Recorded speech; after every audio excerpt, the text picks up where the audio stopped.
இன்றைக்கி lunch back பண்ணுற video தான் பார்க்க போகிறீங்க. அன்றைக்கி நான் ரொம்ப சிம்பிளாக தான் சமைச்சிருந்தேன். அன்றைக்கி நான் என்ன பண்ணியிருந்தேன்னு பார்த்தீங்கன்னா, பூண்டு மிளகா பொடின்னு சொல்லுவாங்க இல்லையா, இது வந்து எல்லார் வீட்லேயும் ஒரு மிடில் கிளாஸில் இருக்கிறவங்க எல்லாருக்குமே தெரியும் இந்த பூண்டு மிளகா பொடி எப்படி செய்வாங்கன்ட்டு. அதே மாதிரி தான் நானும் செஞ்சேன். அதில் ஒரு டேஸ்ட் வரும். அந்த டேஸ்ட்டே செம்ம டேஸ்ட்டு தாங்க.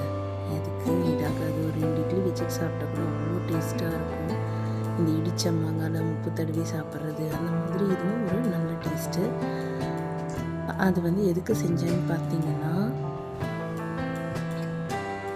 பம்கின் இட்லி செஞ்சுருந்தேன். Yellow pumpkin idli.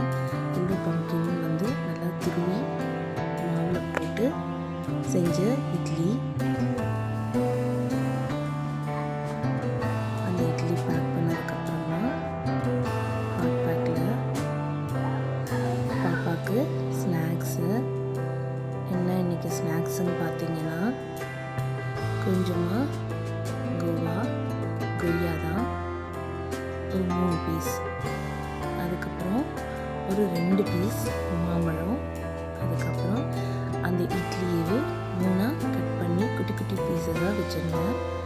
So that அவங்க கொஞ்சம் எக்ஸ்ப்ளோர் பண்ணுவான்ட்டு. பசங்க சாப்பிட்றது மட்டும் இல்லை, கையிலையும் தொட்டு பார்க்கணும். அதுக்கப்புறம் ஸ்நாக்ஸ்க்கு இந்த கொய்யாவையும் வச்சுட்டேன். இந்த பசங்களுக்கும் ஸ்நாக்ஸ் பேக் பண்ணிச்சு. பாய்.